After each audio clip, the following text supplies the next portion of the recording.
first time I was so excited. I was excited. I was like, promoting supposed to be Inimbang Kamunin Bulan din. And sabi nila mag-i-guest kami. Bill Santos.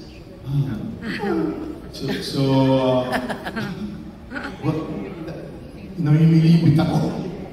Namimilipit talaga ako, and I didn't know what to say. But she was gracious, very gracious to me. She was very friendly to me. And because I was the guest, so I felt okay, comfortable.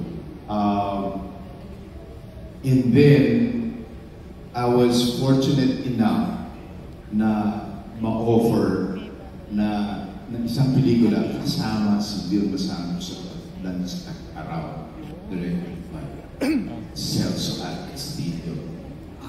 Nung binasa ko yung script, it was, wow, what is this? Kaya ko ba to?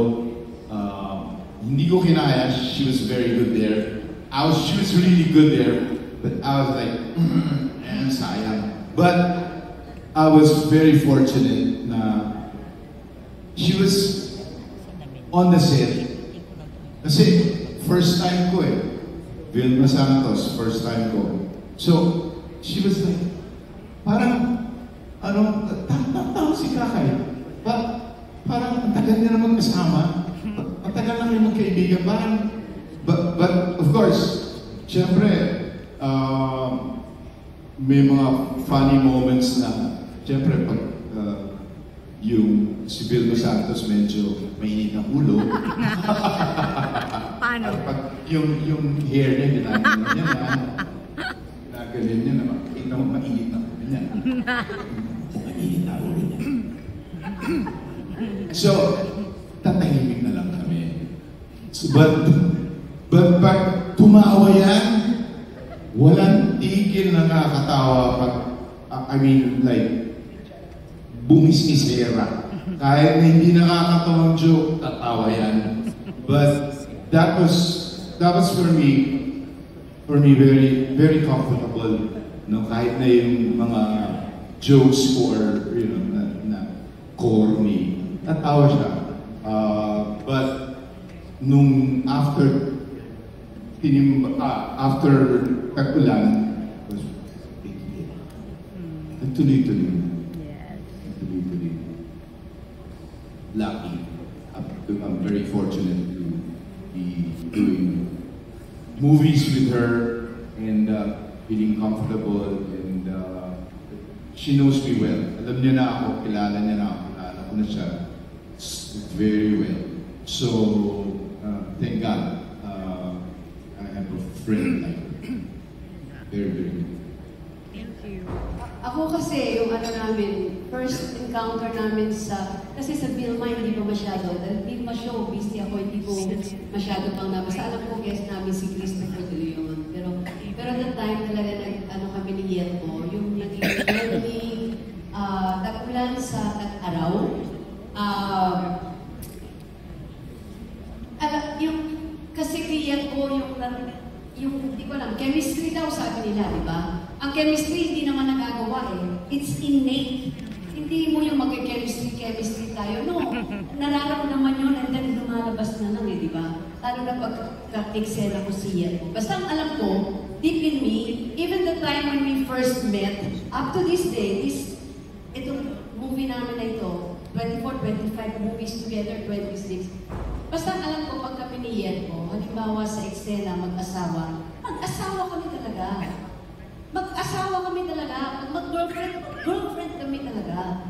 Hindi ba yan? Parang, yun ang nararamdaman. Pag-asawa ko si Yelmo, feeling ko asawa ko siya talaga. Parang ganun. Pag mistress, when we did relasyon, ang feeling ko rin talaga mistress niya ako, nagsistelos ako sa kanya. I really don't know how to explain it, but it's nasa loob Kaya siguro pag nilabas mo, it's natural. Which I don't understand where it's coming from. But maybe they were saying the magic of chemistry namin ni Yelmo. And maybe vice versa, kaya tayo nagtagal din sa team, no, Yet? Kabisado ko rin na si Boyet. But the difference now, yun ang kaibahan, naabutan namin ni Boyet ang ugali ng isa't isa. Naabutan ko rin si Boy nung naglululo ito. Grabe rin ang dinaanan nito si Yelpo. Grabe. Minsan na, nagtitiis-tiis na lang ako sa kanya eh. Pero yung mga kalokohan ng time na yun ni Yelpo. Tapos, late darating sa set, ang daming mga arte-arte. Pero sa isip-isip ko, love din kita. Mahal kita dito, asawa kita rito. You know, but the difference now, imagine nalagpasan namin ni Yelpo yun. Kanina, if I can make mention, the difference now, we are more mature. Even the attack ng character na ginagampanan namin is already different. Tama ba ko yan to? Iba na yung attack namin to the point na even us, involved na kami sa mga eksena. Parang alam na namin kung what did we do, mas iba this time. So involved na kaming dalawa, maybe because we're both mature. So I'm really lucky to have Christopher De Leon being a big part of my career. Sa 60 years, malaki ang parte ni Christopher De Leon sa buhay ko, sa career ko. Thank you, Yelpo.